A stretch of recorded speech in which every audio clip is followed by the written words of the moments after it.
Bueno, muy buenas tardes. Este es el taller abierto de co-creación para los estudiantes del programa de Administración en Seguridad y Salud en el Trabajo. Los días viernes en el horario de 5:30 a 7 de la noche trabajamos el taller de requisitos legales en seguridad y salud en el trabajo. Vamos a dar unos 5 minuticos para ver si se conectan los estudiantes al espacio.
Hola, Yarigivena, ¿cómo estás? Buenas tardes. Hola, profe, buenas tardes. Bien, ¿y usted?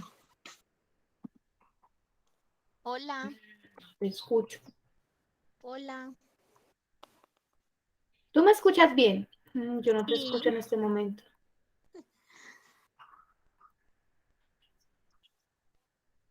Por alguna razón por alguna razón no te escucho.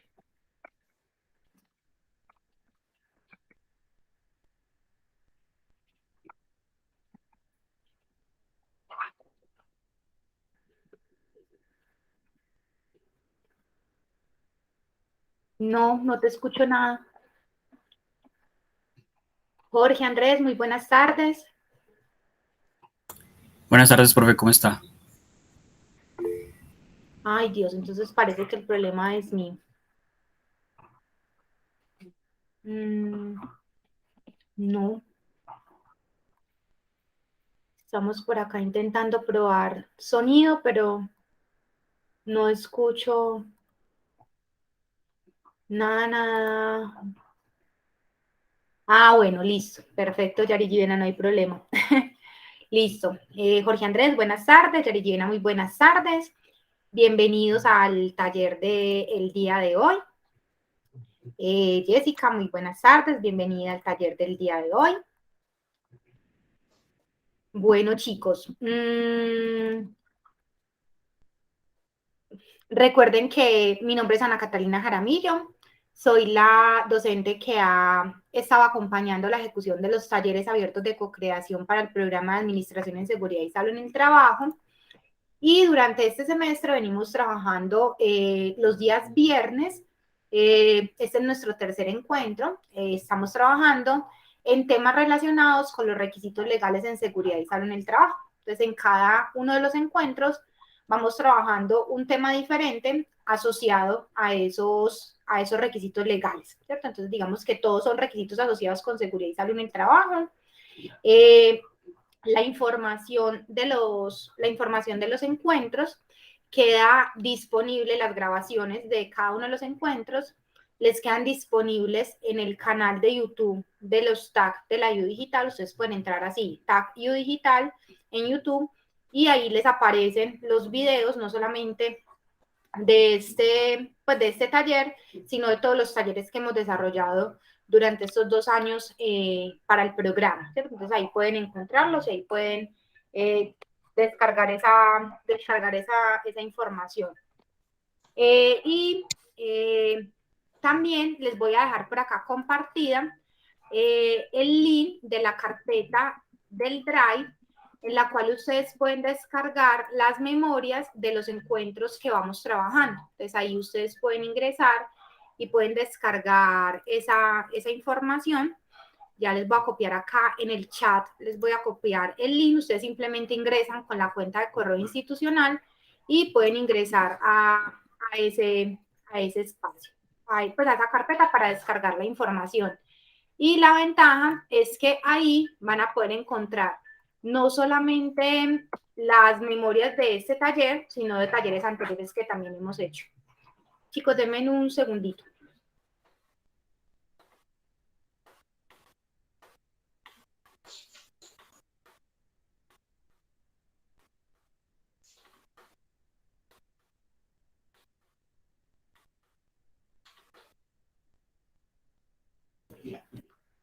Bueno, ahora sí. Bueno, entonces, con relación a los talleres, lo que yo llamo los avisos parroquiales, recuerden que los encuentros sincrónicos los trabajamos todos los viernes en horario de 5:30 a 7 de la noche, ese es como nuestro horario. Y adicionalmente también tienen disponible los días miércoles en el horario de 5 a 6 de la tarde un espacio para solución de dudas, preguntas, inquietudes que les puedan surgir. Y pues yo estoy ahí conectada, disponible. Si es con relación al tema que estamos trabajando en el taller, pues súper chévere. O puede ser también de algún otro tema del programa de Administración y Seguridad y Salud en el Trabajo, relacionado pues con seguridad y salud en el trabajo. Y en la medida de lo posible, mientras yo pueda resolverlos, pues con todo el gusto trataré de resolver la inquietud que tengan.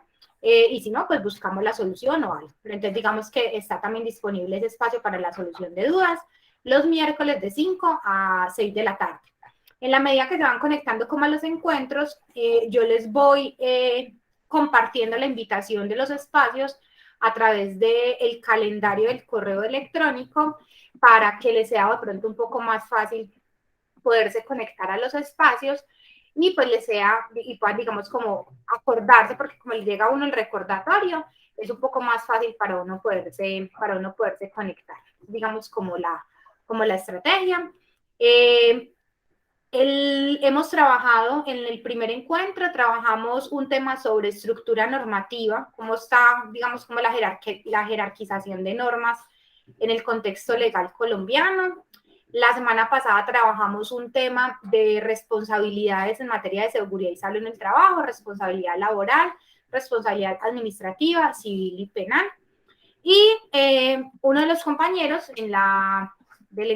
pues, resultado del encuentro anterior me pidió que si podíamos entonces, digamos, hoy trabajar o profundizar un poco sobre el tema de las prestaciones asociadas con las administradoras de riesgos laborales.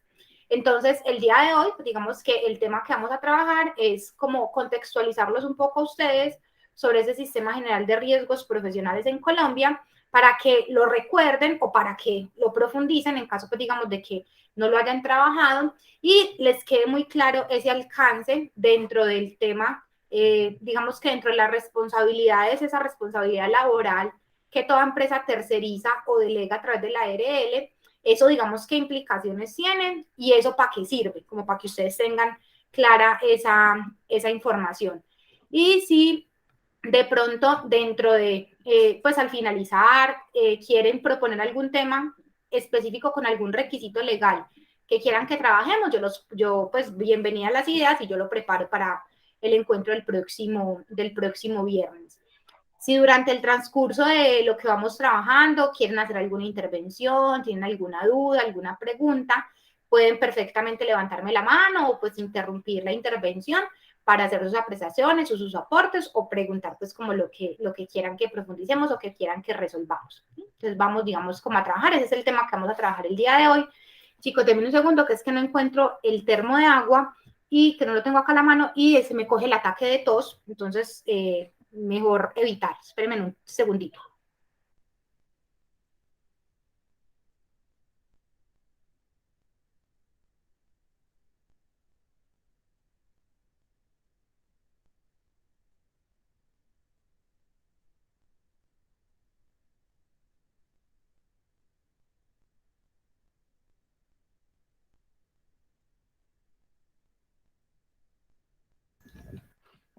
Ahora sí. Bueno, entonces, lo primero que quiero recordar es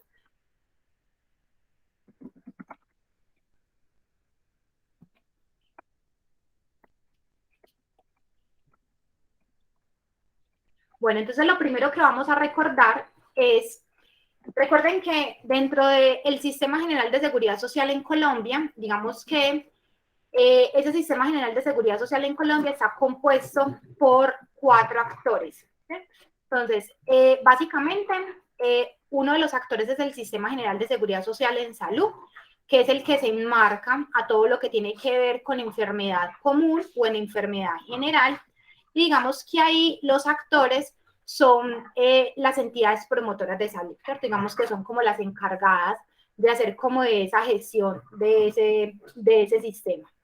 Está el Sistema General de Pensiones, que digamos que es el que se encarga de todo el tema de vejez, es decir, garantizar las condiciones para la población en condición de vejez. Y ahí digamos que las entidades que hacen como la administración de ese sistema son los fondos de pensiones, sea Colpensiones, que es el fondo público, o los fondos de pensiones privados. Digamos que ahí tenemos como esos actores.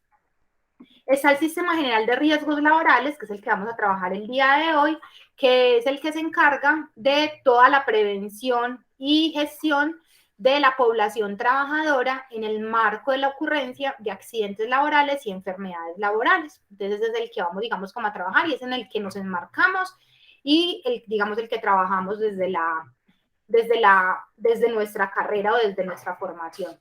Y está todo el tema de servicios sociales complementarios, que es todo lo que está asociado con cajas de compensación, SENA para fiscales y demás. Entonces, digamos que ahí está, digamos, como el marco global y es importante que no lo pierdan de vista, ¿cierto? Que en algunas ocasiones necesitamos interrelación con esos otros sistemas, entonces es muy importante que no pierdan de vista que de manera integral pertenecemos a ese sistema general de seguridad social y pues que cada uno de los sistemas tiene unos actores específicos, pero que tienen interrelación porque del uno se puede migrar al otro. ¿Cómo así?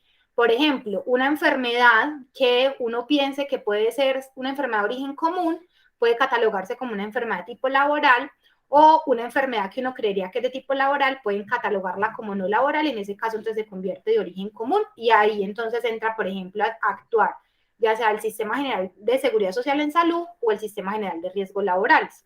Lo mismo, por ejemplo, en un proceso de calificación de pérdida laboral, entonces digamos, si esa pérdida laboral es producto de un evento en el trabajo, entonces en ese caso interviene el Sistema General de Riesgos Laborales, pero puede que no sea producto de un evento laboral, sino que sea de una enfermedad común. Entonces, en ese caso, la interviene es el Sistema General de Pensiones. Entonces, dependiendo como el contexto, va a intervenir cada sistema, entonces es importante que no perdamos de vista como esa integralidad de lo que denominamos el Sistema General de Seguridad Social en Colombia, que para nosotros es como común o paisaje, porque estamos relativamente jóvenes, ¿cierto? Es decir, esto sale en el 91, ¿cierto? Entonces digamos que es relativamente reciente ese modelo de Sistema General de Seguridad Social. Antes no era sino un único sistema, ¿cierto? Entonces todos pertenecíamos al mismo paquete y por allá de pronto a algunos les tocó o muchos nacimos en el seguro social, ¿cierto? Entonces digamos que ese era el sistema tradicional que existía y todos pertenecían al mismo, pues, al mismo régimen. Entonces ya con el Sistema General de Seguridad Social en Colombia, ya con eso digamos que se flexibiliza un poco el tema de acceso a esos servicios. Nos compete entonces orientar o enfocarnos exclusivamente al Sistema General de Riesgos Laborales en Colombia. Y ese Sistema General de Riesgos Laborales, la gran parte de reglamentación del Sistema General de Riesgos Laborales en Colombia está en el título cuarto del decreto 1072 del 2015, en lo que tiene que ver con riesgos laborales.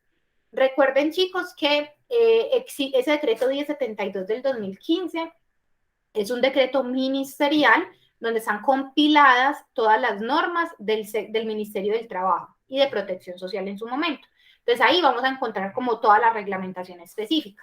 Y hay algunas normas específicas que están por fuera, digamos, de ese decreto que también es importante que tengan en cuenta. Entonces, lo primero de tener en cuenta es que ese concepto de riesgos laborales, está enfocado, o ese Sistema General de Riesgos Laborales, está enfocado básicamente a la prevención, protección y atención de todos los trabajadores y básicamente surgen o se materializan cuando hay la ocurrencia de una enfermedad o de un accidente que tienen con ocasión o como causa el trabajo, ¿cierto? Entonces digamos que todo lo que derive de esa relación laboral entre empleador y trabajador y que genere en ese trabajador algún tipo de lesión, sea a forma de accidente o a forma de enfermedad laboral, entonces digamos que eso nos va a materializar o va, digamos, como a entrar a intervenir, a actuar el concepto de sistema general de riesgos laborales. En esa norma, sin embargo, digamos, no están definidas las dos patologías específicas del trabajo, que son el accidente de trabajo y la enfermedad laboral. Y se los traje, se los dejé pues ahí como indicados para que, digamos, sean, por ejemplo, temas de profundidad en próximos espacios, porque pues una cosa es entender muy bien qué sí es y qué no es accidente de trabajo. Está muy claramente connotado en la ley 1562 del 2012 en su artículo tercero. Ahí está muy claramente definido qué sí y qué no es accidente de trabajo. Podríamos dedicar, por ejemplo, en la próxima clase a profundizar un poco en esas dos definiciones. La de accidente de trabajo, entonces, en el artículo tercero de la ley 1562, y la definición de enfermedad laboral se encuentra en el artículo cuarto de la ley 1562 del 2012, y actualmente la tabla de enfermedades laborales vigente para Colombia está reglamentada en el decreto 1477 del 2014, que es la que contiene la lista de lo que en Colombia se consideran enfermedades laborales asociadas con patologías específicas del trabajo, ¿cierto? Entonces digamos que ahí van a encontrar como esas dos definiciones. Y básicamente, cuando hablamos entonces de ese sistema general de riesgos laborales, ese sistema va a enfocarse en estas 6 actividades. Digamos que todo lo que se hace dentro del sistema general de riesgos laborales responde a alguna de esas actividades. Una, digamos, y una de las primeras, que es la etapa preventiva, entonces es solo que se encarga de la identificación de los riesgos y la prevención de riesgos en el trabajo. Por eso es que las administradoras de riesgos laborales hacen labores de prevención en las empresas, es decir, acompañan a las empresas en la implementación de acciones preventivas, ¿cierto? Si bien es cierto, no se tocan la mano en el bolsillo, por ejemplo, para decir, si hay que ponerle una guarda a esa máquina, y pues ellos no le ponen la guarda a la máquina porque es responsabilidad de la empresa, pero sí acompañan a la empresa en ese diagnóstico de ese riesgo al cual se están exponiendo sus trabajadores y en indicarle cuáles son las medidas preventivas que deben hacerse para evitar que se materialice un accidente o una enfermedad. Entonces son como las 2 primeras actividades y están enfocadas en el antes del evento. Es decir, antes de que me ocurra el accidente o antes de que me ocurra la enfermedad, esas, digamos, son como las acciones que dentro del sistema general de riesgos laborales esperamos que se puedan hacer. Ahora, ocurre el evento, es decir, se materializa el evento, ¿cierto? Entonces ya tenemos el accidente o tenemos la enfermedad en el trabajador. Entonces tenemos que garantizar que haya cobertura, es decir, que yo tenga cubrimiento de ese evento. Y ya enseguida entonces vamos a ver qué cubre en temas de prestaciones esos, ¿cierto? Ese sistema general de riesgos laborales. ¿Listo? También, ¿qué busca? Busca valorar, porque digamos que en algunas situaciones hay pérdida de capacidad laboral, entonces dentro del sistema general de riesgos laborales debe de hacerse el proceso de valoración de pérdida de capacidad laboral. ¿Qué significa eso? Significa que si yo completico, sano, ¿cierto? Sin ningún tipo de lesión ni limitación, soy capaz de producir el 100%. En el caso de que por culpa del trabajo yo sufra algún tipo de lesión, pues digamos, el sistema tiene que estar en la capacidad de valorar cuánto es ese porcentaje de pérdida. Y ahí es donde entran, por ejemplo, las juntas de calificación de invalidez, las que determinan, si ese trabajador perdió de su 100%, perdió un 20%. Entonces ya su capacidad laboral ya no es del 100%, sino que es del 80%. Y resultado de esa valoración, entonces tienen que ocurrir, digamos, tiene que ocurrir una de estas 2 cosas, ¿cierto? Uno es reparar el daño, ¿cierto? Entonces, digamos que puede ocurrir que es posible que haya rehabilitación del trabajador, que el trabajador pueda, digamos, por ejemplo, suministrársele una prótesis, hacer algún tipo de cirugía de trasplante, ¿cierto? Algún tipo de procedimiento que le permita reparar esa lesión que tuvo el trabajador. Y en algunos casos incluso puede acompañar a que ese trabajador se reincorpore a sus labores, porque digamos que la pérdida de su capacidad laboral no fue tanta y puede seguir trabajando con algunas limitaciones, pero puede continuar ejerciendo algún tipo de labor productiva.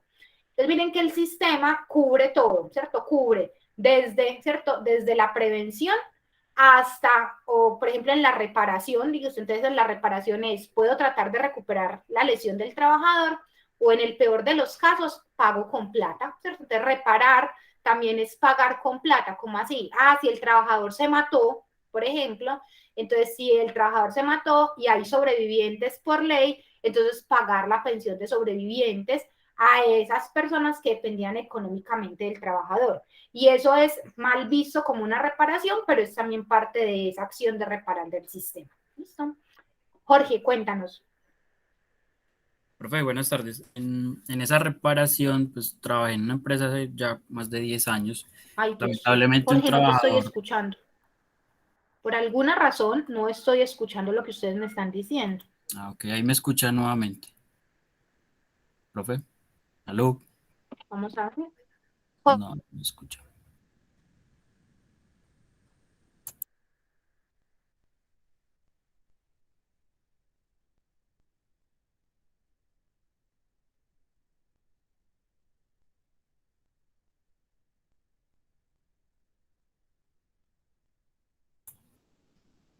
Los compañeros me escuchan. Sí, sí te escuchamos. Ah, ok, bueno, entonces la profe la que tiene inconvenientes con el audio. Entonces esperemos.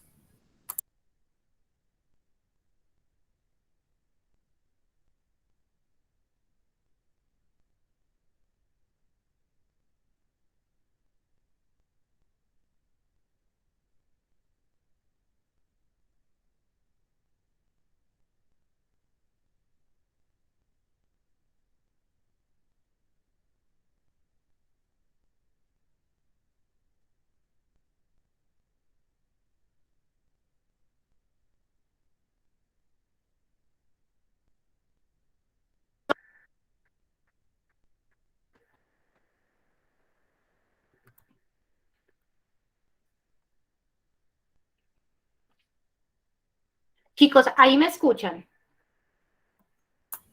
Sí, profe, yo la escucho. pero yo no los Sí. escucho. Tan raro. Hagamos una cosa, no se me desconecten. Yo entro y vuelvo. Sí, yo salgo y vuelvo a entrar. Sí, denme un segundo, esperen.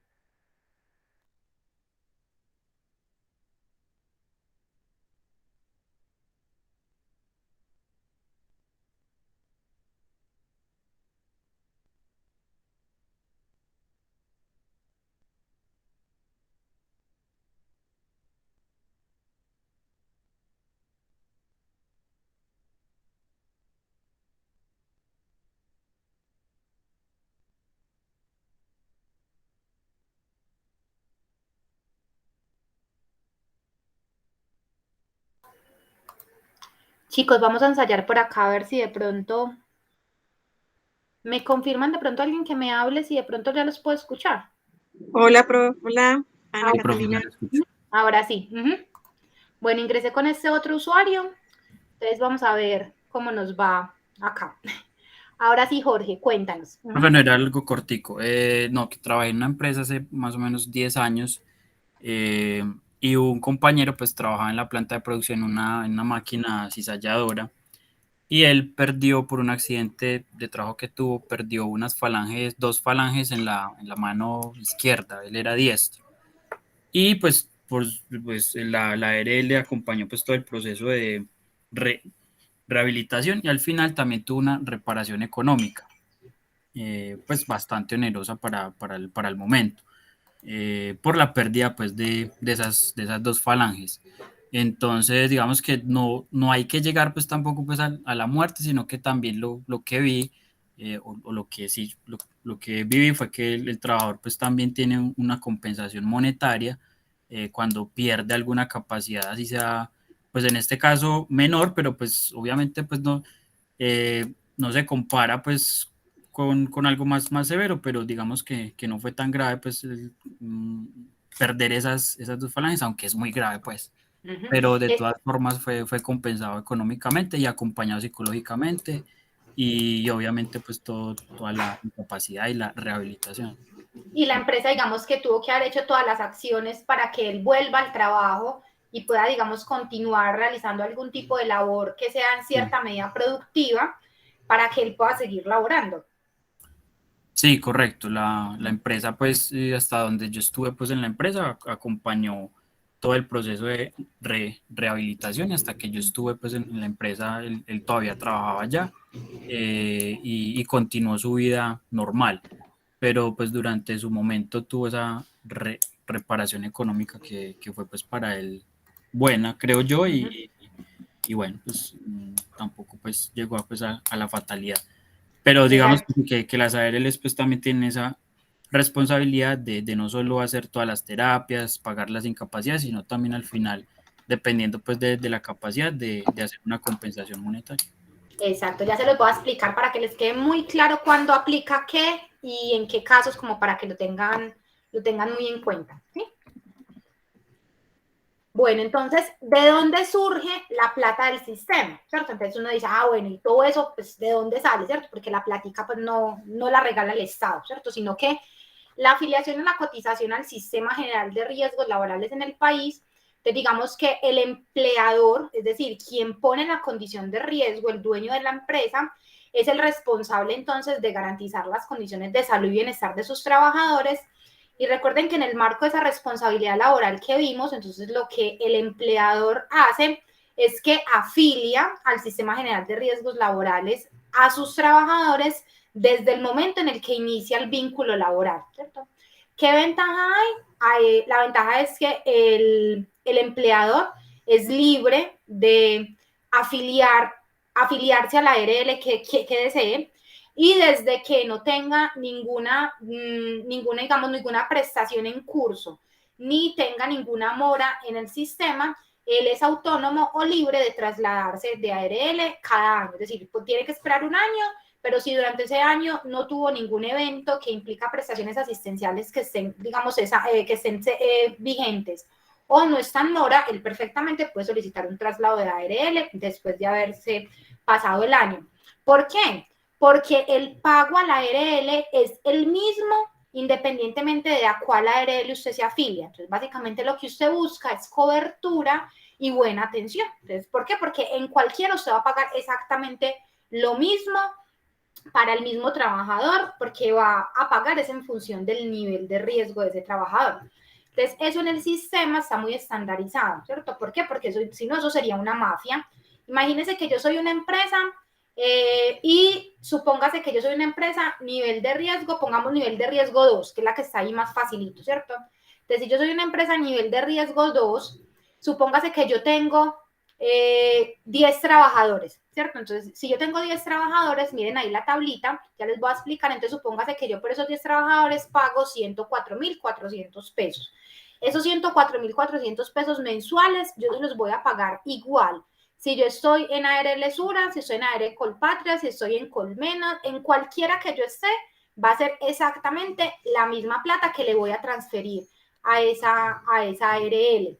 Porque si no, eso se volvería una mafia, ¿listo? Eso se volvería una mafia porque entonces una me diría, ay, no, venga, pásese conmigo y yo le voy a cobrar entonces no el 1, sino que le va a cobrar el 0,95. No, no lo pueden hacer. Si usted nivel de riesgo, si su actividad económica nivel de riesgo 2, sí o sí su tarifa es 1,044 en cualquier ARL a la cual usted afile. Entonces, digamos que ahí es, digamos que importante y que ustedes lo tengan claro, que no hay diferencia en cuanto al pago. ¿Listo? Todas las empresas, cuando se afilian a la ARL, el rango de cotización que se utiliza es el valor inicial, es decir, el valor central que aparece en la tabla para cada nivel de riesgo.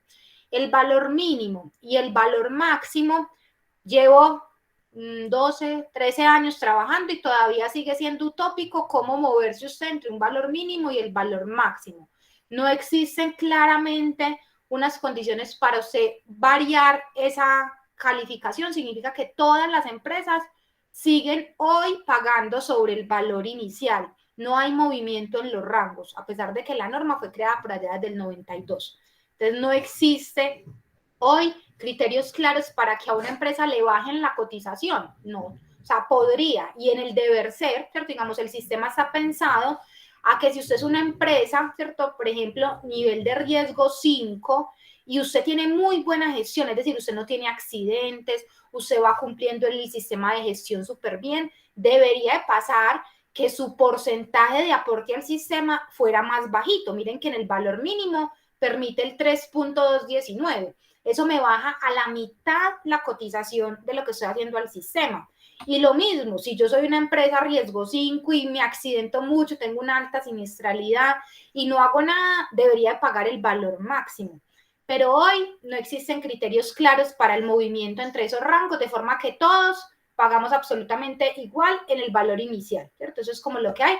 Yo sé que el ministerio ha estado como trabajando en ese tema, pero todavía no hay como una reglamentación clara con relación a eso.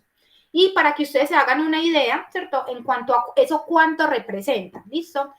Un trabajador que se gane un salario mínimo mensual legal vigente a precio del 2022, que es 1.000.000 de pesos, entonces, ¿cómo calcula uno ese porcentaje de cotización?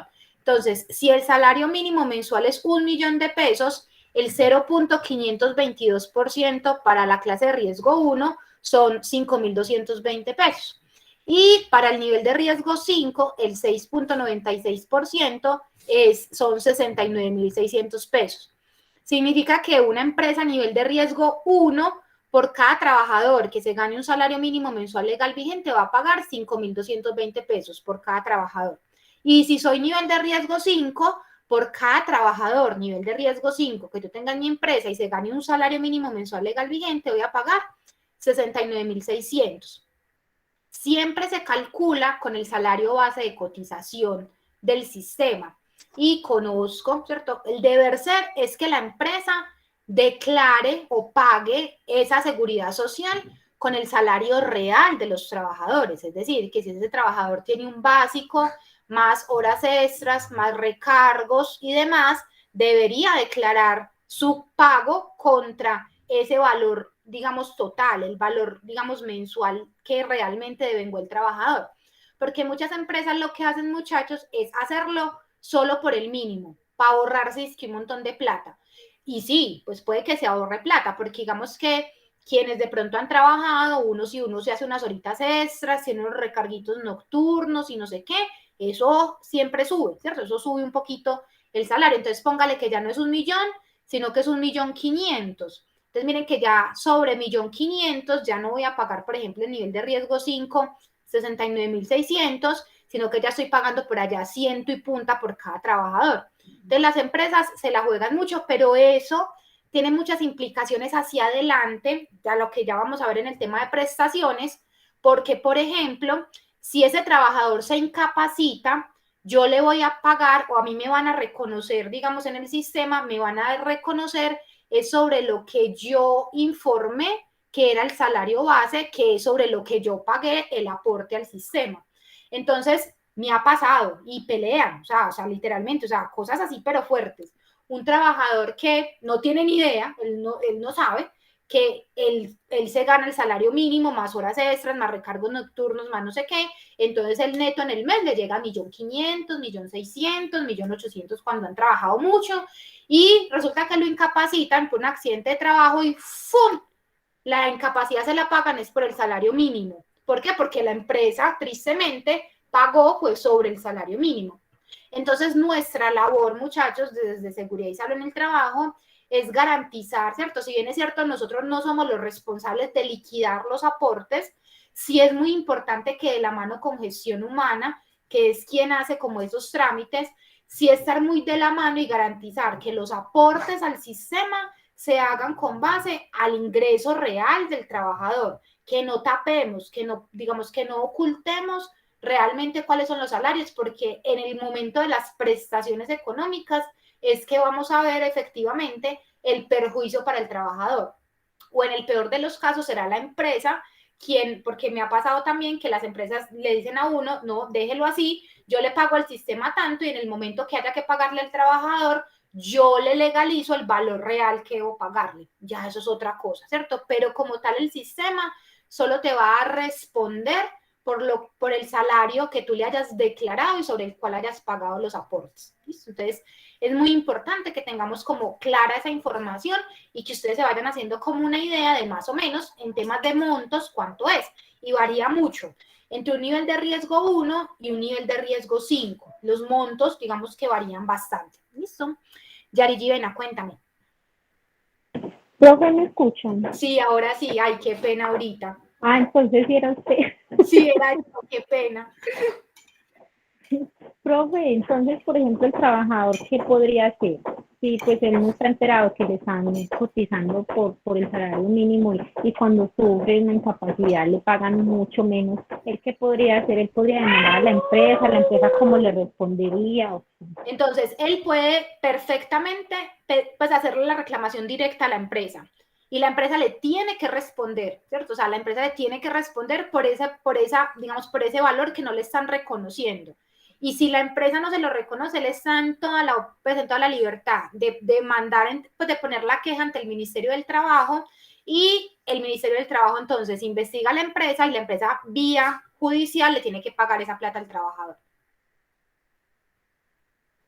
Entonces, por eso es tan delicado hacerlo, pero muchas, digamos, conozco empresas, ¿cierto? Que lo que le dicen a uno es, no, listo, vea, no se preocupe, vamos a hacer los pagos de seguridad social sobre el mínimo y si llega a pasar algo, yo asumo lo que pase de ahí en adelante. que quede constancia, que eso quede claro y que se sepan las reglas del juego, muchachos, porque a veces cambian las personas y no sé qué, y eso queda en el olvido. Entonces es un tema muy delicado y que uno tiene también que aprender a manejar, ¿cierto? Las implicaciones que eso puede tener hacia adelante, que ya les voy a mostrar el tema de prestaciones para que miren eso en temas de plata, eso cuánto puede llegar a ser, ¿cierto? Porque varía significativamente, ¿listo?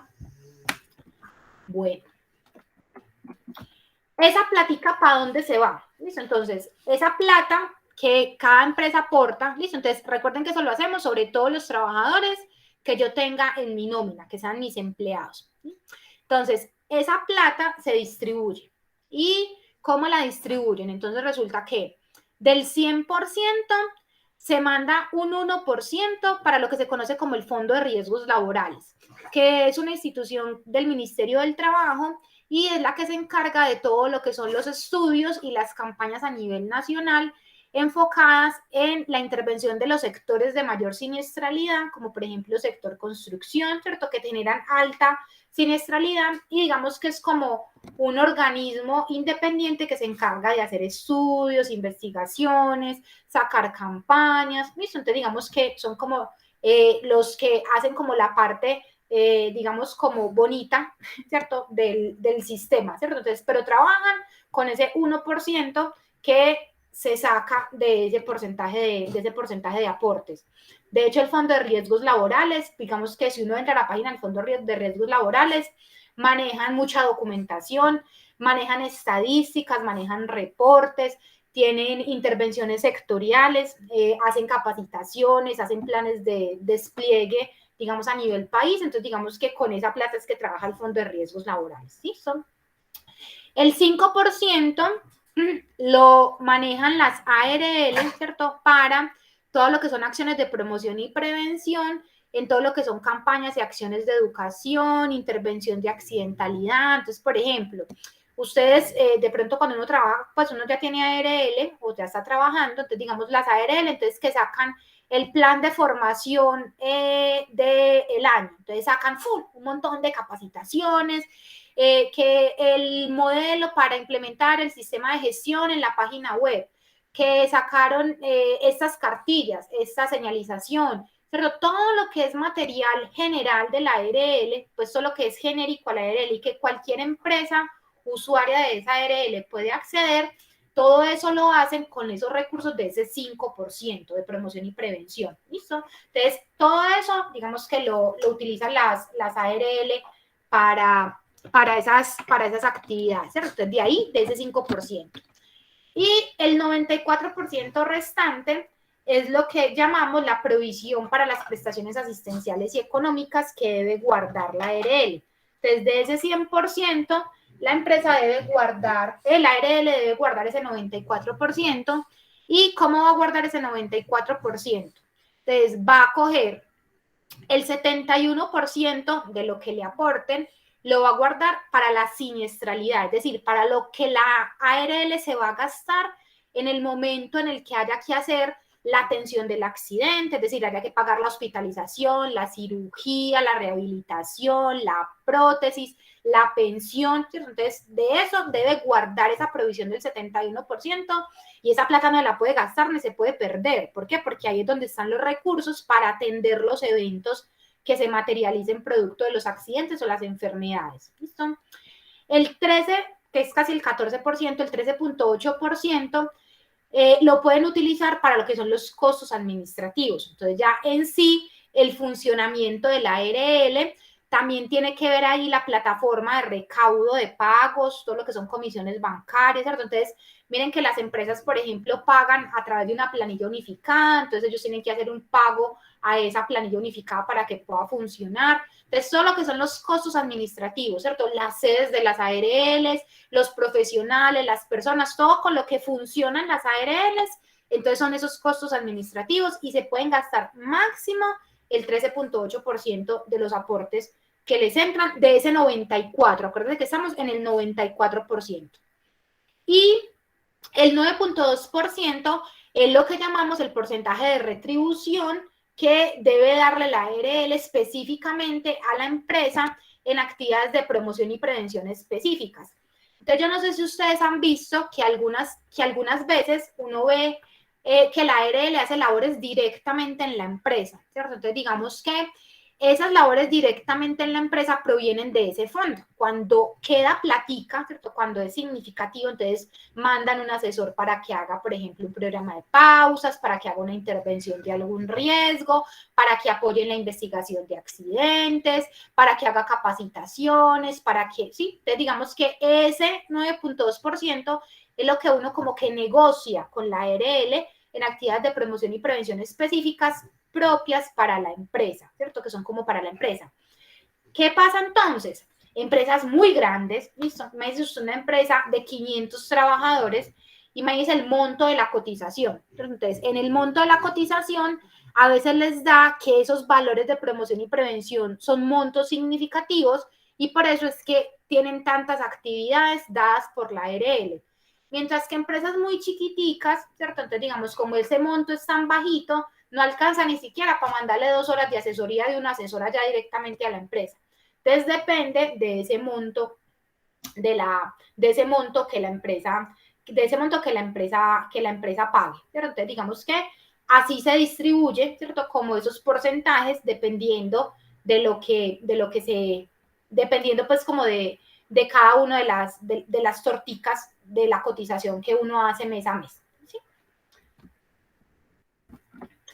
Es importante tener en cuenta, ¿cierto?, que cuando una empresa hace el no pago de su cotización, ¿cierto? Entonces, digamos, pues madre, este mes la empresa no hizo el pago de la seguridad social. Entonces, es muy importante que tengan en cuenta, ¿cierto?, que eso no es así como que le cortan a uno los servicios en la casa. No, o sea, eso no es así, pues, digamos, inclusive los servicios dan también como 3 meses para antes de cortarlos, 2 o 3 meses, no sé cuántos.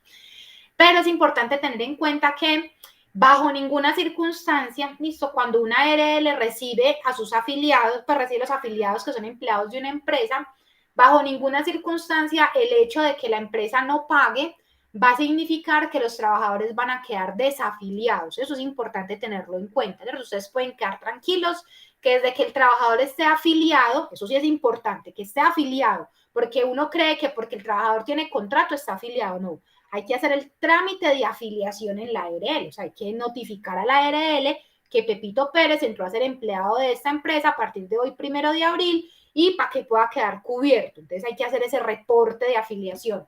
Y lo mismo, hay que desafiliar cuando ya no es empleado. Las dos cosas hay que hacerlas, afiliar y desafiliar.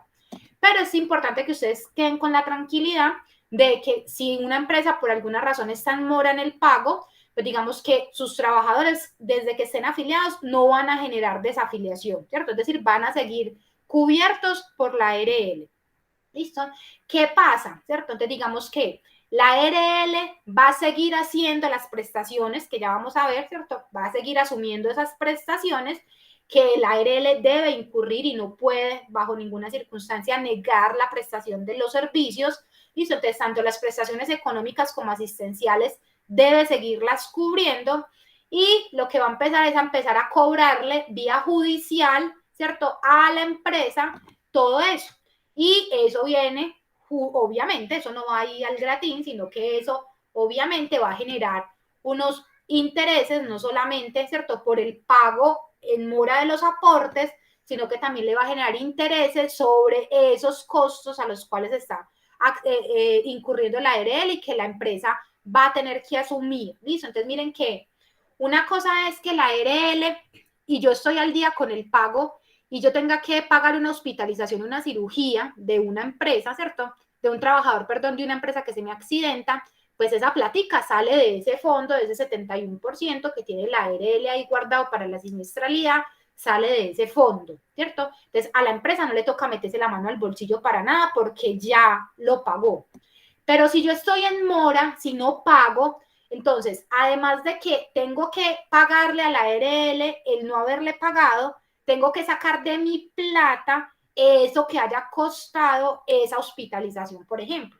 ¿Por qué? Porque la ARL lo hizo, pero lo hizo cuando yo estaba en mora. Entonces, en ese caso me toca a mí como empresa asumir todos, absolutamente todos los costos que se deriven de ese evento. Entonces, se le vuelve a uno una bola de nieve, ¿cierto? Es muy costoso, se le vuelve demasiado costoso para la empresa incurrir en esos costos, Pero para nosotros la tranquilidad, ¿cierto? Es que esa ARL me tiene que atender, ¿cierto? En caso de un accidente, en caso de una enfermedad, un trabajador que viene con un proceso, por ejemplo, de rehabilitación, no le pueden parar el proceso, ¿cierto? No le pueden decir, ay, no, es que usted no ha pagado, entonces no puede mandar a Pepito a terapia, ¿no? Tiene que seguirle prestando el servicio y ya, digamos, vía judicial, ya se encargan ellos de hacerle el cobro directamente a la empresa. ¿A qué tenemos derecho, ¿cierto? ¿O a qué se accede con ese pago que yo le hago a la ARL? Entonces, ¿a qué tengo yo? Perdón, chicos. ¿A qué tengo yo derecho como empresa con esos pagos a la ARL, ¿cierto? Entonces, digamos que hay dos tipos de prestaciones que se derivan. Unas son las prestaciones asistenciales y otras son las prestaciones económicas. Entonces, en las prestaciones asistenciales, ¿cierto?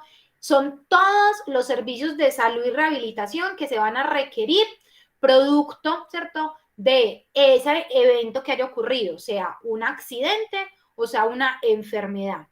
Y digamos que aquí es súper chévere porque cuando es producto de accidente de trabajo y enfermedad laboral, digamos que eso es como usted tener una prepagada, más o menos así, ¿cierto? Digamos que cuando usted tiene una buena ARL, eso es casi que usted tener una prepagada más o menos para que asocien. ¿Por qué? Porque el acceso a los servicios que deben garantizar, digamos, deben ser oportunos, ¿cierto? No es así como que, ay, tiene que esperar la cita, no, o sea, eso es casi que automática la atención y el despliegue a nivel de la red asistencial es muy amplio en temas de coberturas por accidente de trabajo. Entonces, eso es, digamos, una gran ventaja que tiene la prestación de los servicios por ARL a diferencia de EPS. ¿Listo? Entonces, si a un trabajador le tienen que hacer unas terapias o le tienen que hacer una prótesis, le tienen que hacer una rehabilitación, eso no es así como que, sí, llame a la EPS, pida la cita, espere 3 meses a ver si se lo autorizan. No, nada, esto es como en vía directa. Y tienen que garantizar que eso sea así. ¿Listo? Entonces usted puede estar tranquilo de que si llega a necesitarlo, va a tener esa cobertura de manera inmediata. ¿Qué incluye en esas prestaciones asistenciales? Entonces, mire, todo lo que sea asistencia médica, quirúrgica, terapéutica y farmacéutica, todo está cubierto dentro de ese servicio de asistencia. Todo lo que sean servicios de hospitalización, servicios odontológicos. Yo he tenido trabajadores, ¿cierto?, que literalmente les reconstruyen cajas de dientes producto de accidentes, reconstrucción total a nivel de servicios odontológicos también están incluidos. El suministro de medicamentos, paciente que requiera tratamiento médico con medicamentos, debe suministrársele los medicamentos a costo, ¿cierto?, a costo de ese servicio asistencial a través de la ARL. Todo lo que sean servicios de auxiliares de diagnóstico y tratamiento, entonces todo lo que sean exámenes todo eso está cubierto. Todo lo que son prótesis, órtesis, la reparación y reposición. Entonces, supóngase que a usted le tienen que colocar a un trabajador una prótesis de cadera. ¿Listo? Entonces, digamos que le hacen todo, pues le suministran pues toda la cirugía, la prótesis, y digamos que la prótesis hay que cambiarla a los 10 años, el trabajador todavía está vivo. Eso está cubierto dentro de las prestaciones asistenciales que debe hacerse.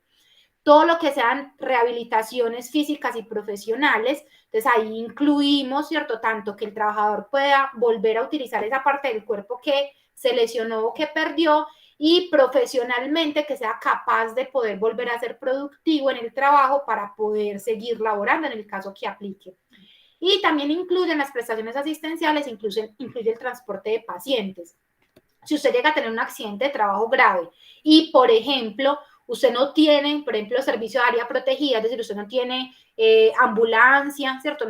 Usted puede perfectamente llamar a la línea de atención de su ARL y solicitar el servicio de traslado, ¿listo? O en su defecto, usted puede hacer el cobro, o sea, usted puede hacer el pago, usted llama y pide la ambulancia, porque digamos es un servicio de urgencia, usted paga el servicio de ambulancia y usted le hace el recobro a la ARL en el marco del evento que haya ocurrido, sea el accidente de trabajo en este caso, usted puede hacerle el recobro de ese servicio a la ARL.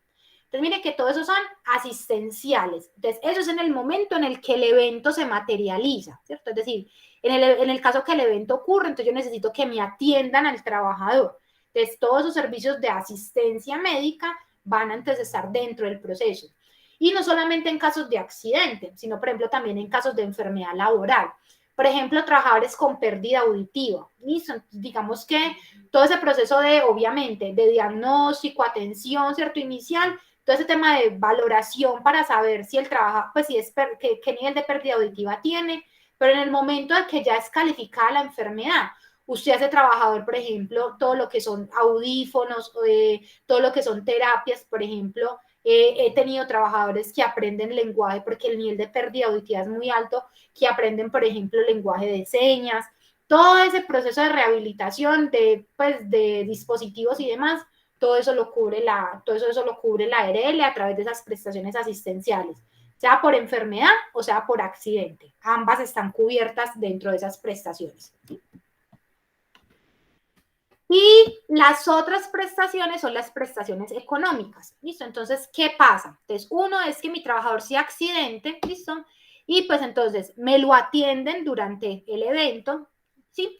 Pero resulta que yo tengo que valorar, ¿cierto? Ese trabajador puede o no puede seguir trabajando, ¿cierto? Entonces, digamos que ahí es donde vienen a materializarse lo que son las prestaciones económicas, ¿cierto? Entonces, la primera de las prestaciones económicas es la incapacidad temporal. Entonces, esa incapacidad temporal ocurre cuando el trabajador no puede, ¿cierto?, continuar desempeñando sus funciones por un tiempo determinado, ¿cierto? Entonces, es la incapacidad normalita. Entonces, el trabajador está limitado para ir al trabajo, para desarrollar sus funciones. ¿Por qué? Está hospitalizado, está esperando una cirugía, se fracturó y tiene la mano enyesada, entonces hay que esperar a que le quiten el yeso, que haga las terapias. Entonces, todo ese periodo en el que el trabajador está sin poder trabajar, pero el trabajador aún no sabemos si tuvo o no tuvo pérdida de capacidad laboral, ¿cierto? Entonces, ahí está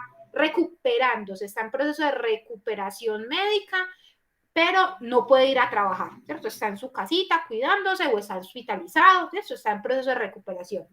Entonces, ¿a qué tiene derecho el trabajador económicamente? Entonces, el trabajador tiene derecho a que se le pague el 100% de su salario a partir del día siguiente en el que ocurrió el evento, ¿cierto? Entonces, desde el día 1, no desde el día 0, el día 0 lo asume la empresa, ¿cierto? El día que se accidentó el trabajador lo asume la empresa. A partir del día siguiente hay cobertura 100%, hay que pagarle el 100% del salario. Acá no se le descuenta nada, como en enfermedad común, no, acá se le paga el 100%.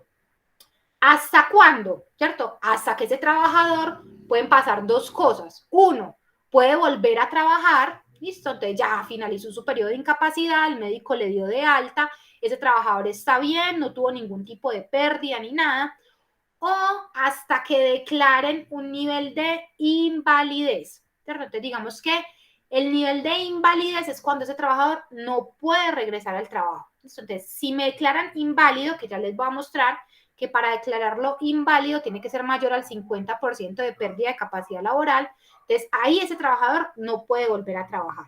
¿Listo?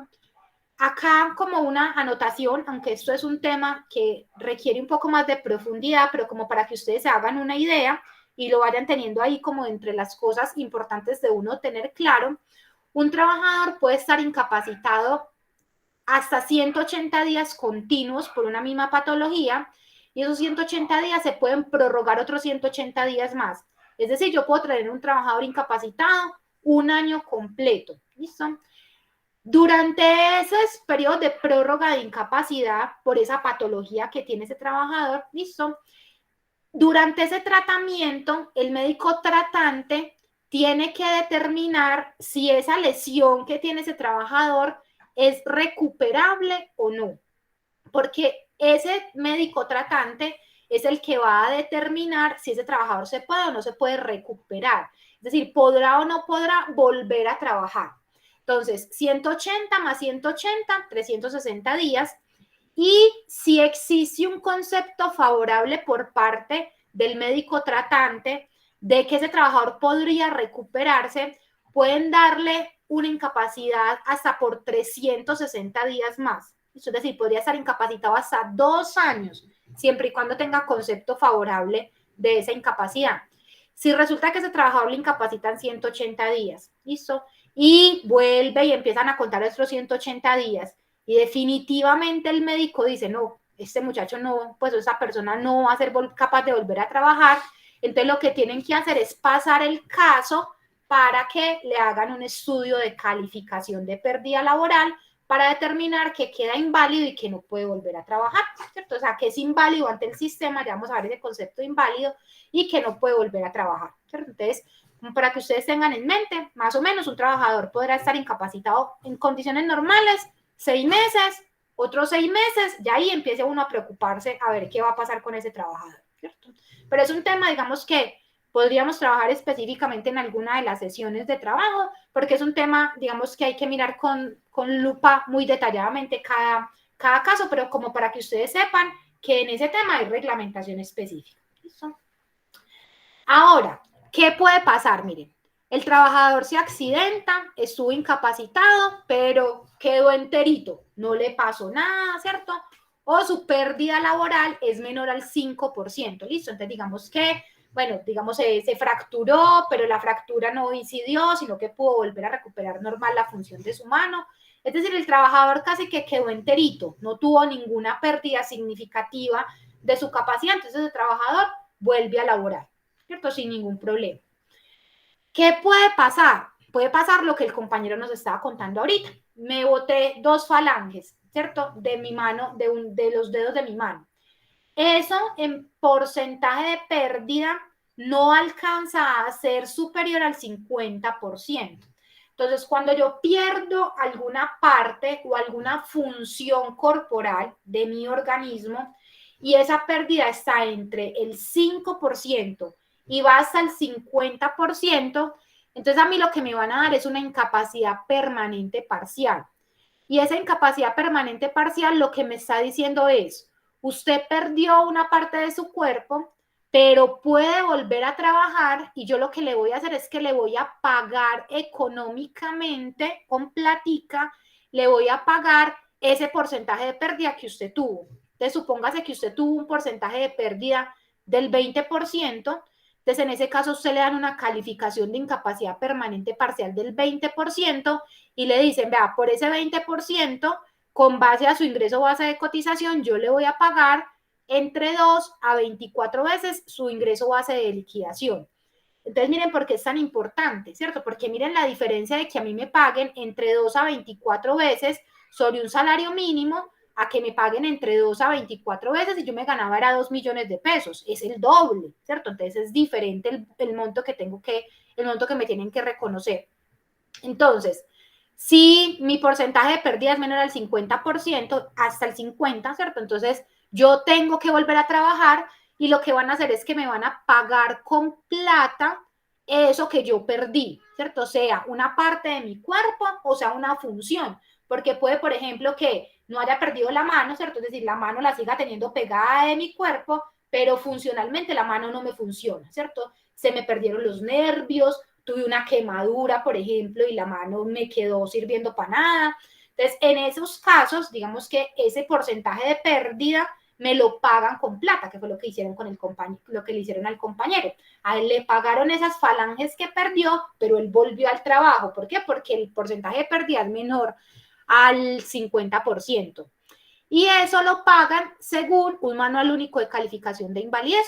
Entonces, existe en Colombia ese manual único de calificación de invalidez que lo manejan muy bien los médicos laborales y esos médicos saben, vea, si es una falange, si es la falange distal, proximal o medial, de la mano derecha, del dedo índice, mediano, no sé qué, ellos saben perfectamente si es hasta la muñeca, si es hasta el codo, si fue el brazo completo, si fue la pierna, perfectamente ya lo tienen estudiado y ahí está determinado ese porcentaje de pérdida. Y el monto, para que ustedes sepan, va a ser entre 2 a 24 veces. Supóngase entonces que si el ingreso de base de liquidación es un salario mínimo mensual legal vigente, que en este caso estamos en 1 millón de pesos, entonces va a ser, me van a pagar entre 2 millones a 24 millones de pesos, dependiendo de qué tanto sea la pérdida, como para que ustedes se hagan una idea. Bueno, por aquí metí adelante, ¿cierto? Como lo del auxilio funerario, que también es una prestación económica. Si resultado del evento ocurre la muerte del trabajador, ¿cierto? Entonces digamos que también pueden reconocer una prestación económica, que es un auxilio funerario, que va entre los 5 a los 10 salarios mínimos mensuales legales vigentes, y se lo pueden pagar a quien haya demostrado que sufragó los gastos de entierro de un afiliado o de un pensionado, que ya vamos a ver el tema de la pensión de invalidez, ¿cierto? Bueno, entonces eso en cuanto a las prestaciones económicas, digamos que hacen que el trabajador vuelva a laborar, ¿cierto? El trabajador volvió a su función laboral. Ahora, resulta que no, de producto de ese evento que ocurrió, ese trabajador pierde más del 50% de su capacidad laboral. Entonces, ese trabajador ya no va a volver a trabajar. Ese trabajador ya no se va a reincorporar a sus funciones laborales, sino que a ese trabajador lo vamos a declarar inválido. ¿Por qué? Porque perdió más del 50% de su capacidad laboral.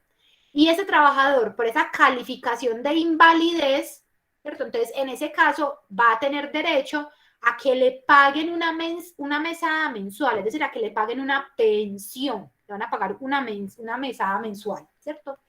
Y esa mesada mensual va a depender del porcentaje de pérdida que tenga el trabajador. Entonces, si lo califican inválido y esa calificación de invalidez va entre el 50 y el 66%, a ese trabajador le van a pagar el 60% del ingreso base de liquidación. ¿Listo? Si la pérdida de capacidad laboral es mayor al 66%, le van a pagar el 75% del ingreso base de liquidación, ¿cierto? Entonces, van a pagarle el 75%. Y si resultado de esa invalidez, ese trabajador requiere una ayuda o una asistencia por parte de otra persona, pues, por ejemplo, el trabajador no se puede parar, el trabajador quedó postrado en una cama, listo, necesita ayuda para sus funciones elementales, le van a dar a manera de auxilio un 15% adicional. Miren que en todos los casos el monto máximo sería el 90%, porque sería ese 75 más ese 15 a modo de auxilio, sería el 90% del salario base de liquidación de ese trabajador. ¿Listo? Ojo con esto, nunca, ¿cierto? Esa pensión podrá ser inferior a un salario mínimo mensual legal vigente, jamás, ¿cierto? Siempre, digamos que ese trabajador cotizaba sobre el mínimo y le dio un porcentaje de pérdida de calificación, pues pérdida de capacidad laboral del 60%. Entonces, en ese caso le tendrían que pagar el 60%, pero como no se le puede pagar menos del mínimo, ese trabajador accede al 100% de un salario mínimo. Pero tuvo un porcentaje de pérdida del 60%. Entonces, en ese caso le van a dar el 60% de los 2 millones. ¿Listo? Entonces, le van a pagar 1.200.000 de ese ingreso base, porque ahí sí es un poquito más del mínimo. ¿Listo? Entonces, nunca podrá ser menos del mínimo y el tope máximo son 20 salarios mínimos, son 20 salarios, son 20 ingresos bases de liquidación, ¿cierto? Entonces, si fueran salarios mínimos, serían 20 salarios mínimos mensuales legales vigentes. Y ese 15% que lo tengan en cuenta, porque cuando aplica pensión de sobrevivientes, que ya se la voy a mostrar, ya ahí no aplica el subsidio, el auxilio que se está dando del 15%, sería o el 60% o el 75%, porque el auxilio solamente se constituye por el hecho de que haya que ayudarle a esa persona a hacer esas funciones elementales. Entonces, solamente se constituye en el momento que está vivo, ¿cierto? Ese trabajador a quien hay que ayudarle a su función elemental. Pero si, por ejemplo, fallece ese trabajador que estaba recibiendo el 75% más el 15% por auxilio, al sobreviviente solamente le va a tocar el 75%, pues porque ya no tiene a quién ayudar o a quién darle como ese soporte en cuanto a sus funciones elementales. Y la pensión entonces de sobrevivientes ocurre entonces por muerte directa del trabajador o por la muerte de un pensionado, por invalidez, ¿cierto? Entonces, si el trabajador está pensionado por invalidez, a ese beneficiario por ley le va a tocar el 100% de la pensión que estaba recibiendo ese pensionado por invalidez, ¿listo? Teniendo a claridad lo del 15% que les acabo de decir. Y siempre que haya muerte del trabajador, ¿listo? Entonces, accidente de trabajo mortal, ¿listo? Se cayó de un trabajo en altura, ahí quedó. ¿Cuánto es la pensión de sobrevivientes para los sobrevivientes, para los beneficiarios de ley que apliquen? Va a ser entonces el 75% del ingreso base de liquidación, teniendo entonces siempre en cuenta que lo mínimo va a ser un salario mínimo mensual legal vigente. Y de ahí para allá empieza a sumar, ¿cierto? Siempre y cuando nunca el porcentaje le dé menos del salario mínimo y nunca más de 20 veces ese salario. ¿Sí? ¿Quiénes son sobrevivientes? ¿Listo? Entonces, ¿a quiénes les aplica la pensión de sobrevivientes? Eso es importante que lo aprendan a conocer. Entonces, en forma vitalicia, ¿cierto? Al cónyuge, al compañero permanente de ese sobreviviente, independientemente de que trabaje, tenga pensión, porque ocurre o se constituye es por un evento de tipo laboral. Entonces ahí le aplica en forma vitalicia hasta que el cónyuge se muera. Estaba casado o vivía en unión libre, ya tenían, digamos, certificado de declaración extrajuicio de vivienda, entonces ese compañero permanente tiene derecho de forma vitalicia a esa pensión de sobrevivientes.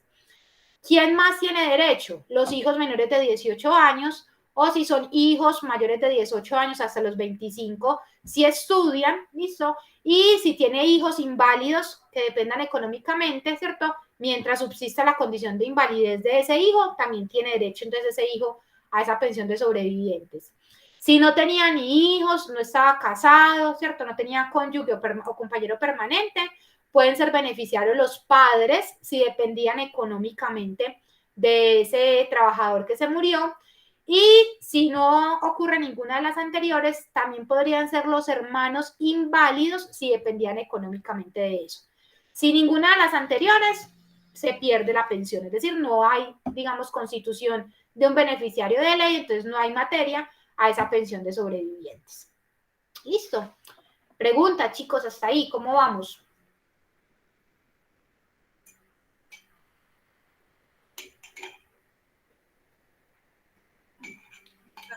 Profe, muy bien, muy bien. Bien, profe. Sí. Bueno, chicos, entonces, digamos que esto era como lo que tenía preparado para trabajar el día de hoy.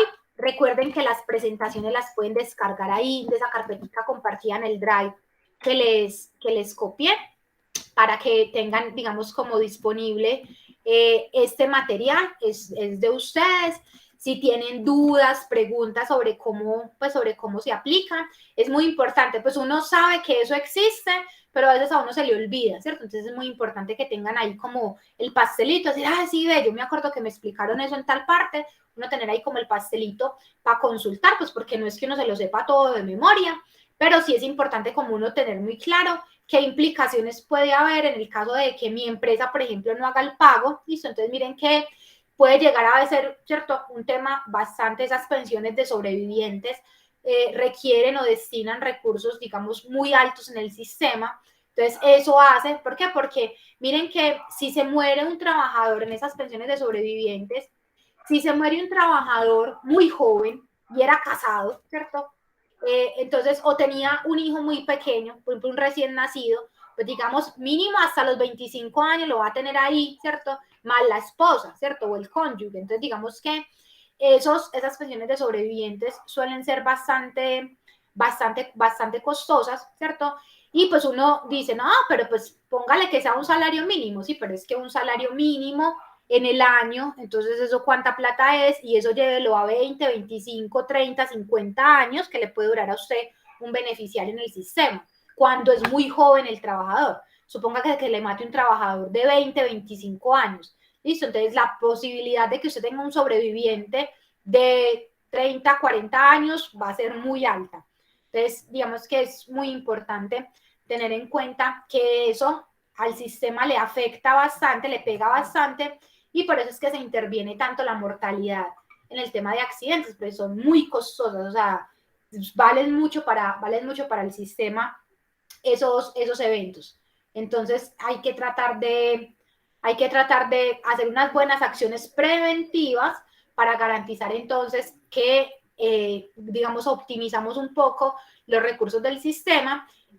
Y pues obviamente a pesar de que a uno le paguen con plata, pues eso nunca va a compensar la pérdida de un ser humano o la pérdida, pues digamos, de un familiar que hacía que sostuviera económicamente una familia. Profe, una pregunta. La empresa donde estoy ahora tiene unos corredores de seguros, una agencia pues de seguros. Y ellos estaban ofreciendo como intermediarios ante la ARL, pero realmente no entiendo bien ellos qué pago tienen o qué responsabilidad tienen o qué gestión hacen, porque pues finalmente no Pues mira, entendía bien realmente, qué son los intermediarios, que mira, nunca lo había escuchado, pues tampoco, no sé. digamos que un intermediario lo que hace es, muy probablemente la empresa tiene otros seguros, es decir, debe tener un seguro de responsabilidad civil, debe tener un seguro todo riesgo, ¿cierto? Debe tener otros seguros en su portafolio, ¿listo? Entonces, lo que hacen los corredores de seguros, ¿cierto? Esos intermediarios de seguros, es que agrupan, entonces, por ejemplo, pues agrupan para la misma compañía porque terminan siendo las mismas aseguradoras las que hacen todo el tema. Entonces, muy probablemente una aseguradora que tenga cobertura en otros riesgos, ¿cierto? Que, por ejemplo, en el tema de todo riesgo, en el tema de responsabilidad civil, también tiene una filial que tiene que ver con riesgos laborales. Entonces, lo que ellos hacen es tratar de llevar a la empresa que pertenezca al mismo grupo, pues porque finalmente es un ingreso, mire que de todas maneras hay aporte administrativo, entonces eso genera ingresos también administrativos para la empresa y pues ellos reciben unas comisiones que salen de costos administrativos en las ARLs. Básicamente es eso, en eso se mueven los intermediarios.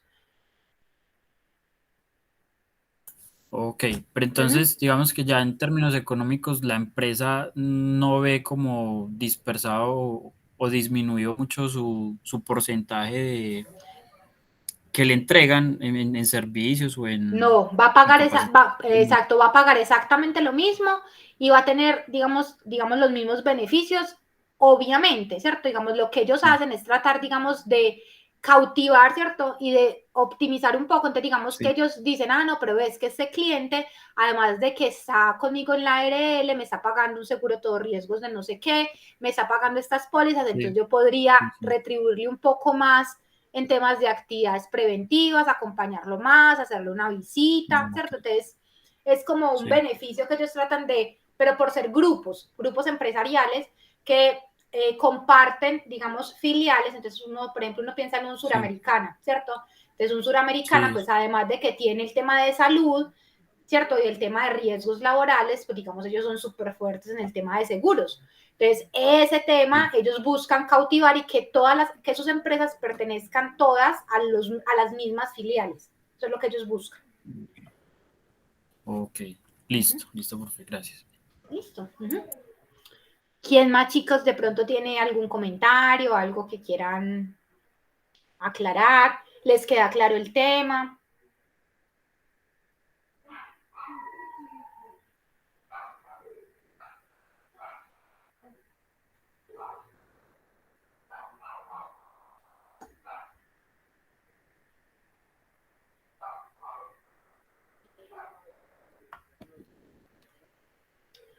Bueno, chicos, entonces esto era lo que tenía preparado para el día de hoy.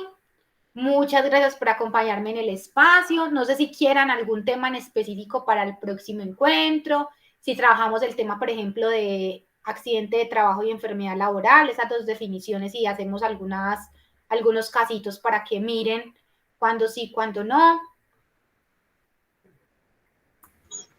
Profe, otra Sí, cosa. eso estaría.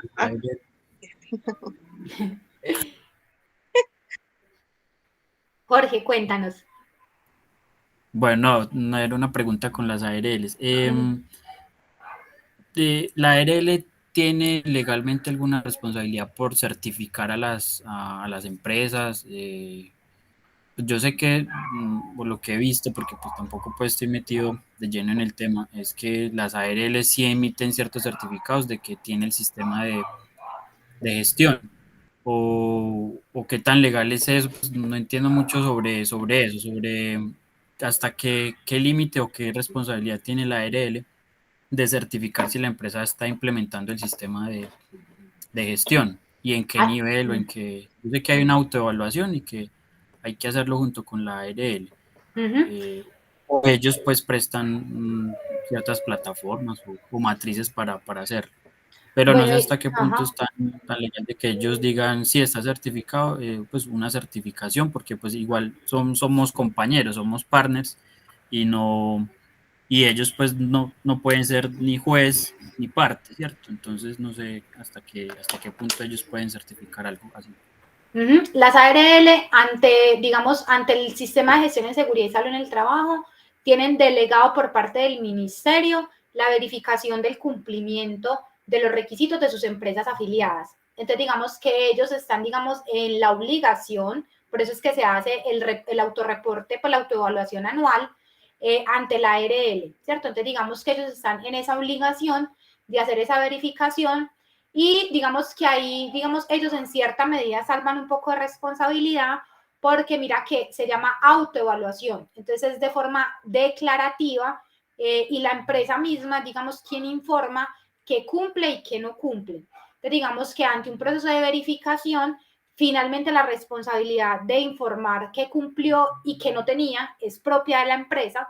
Ellos simplemente lo que hacen es que garantizan que la empresa haga la autoevaluación, ¿cierto? Haga ese reporte, lo hace a modo declarativo, es decir, su propio representante legal es quien firma esa declaración en cuanto a temas de cumplimiento y ellos entregan el reporte al ministerio en sus empresas afiliadas cómo está el nivel de cumplimiento, pero tienen delegada esa responsabilidad y por eso es que entregan como esos certificados de cumplimiento, pero ellos están, digamos, como cubiertos, ¿cierto? En la medida en que surge de una autoevaluación, que es una declaración propia por parte de la empresa. Ok, entiendo mejor, gracias. Ok, con todo el gusto.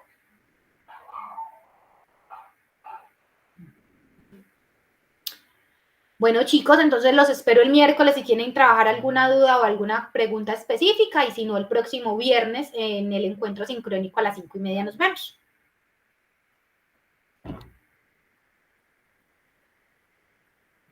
Bueno, profe, muchas gracias. Muchísimas gracias, chicos. Una feliz noche Gracias, profe. Feliz noche. para ustedes también. Tengo que...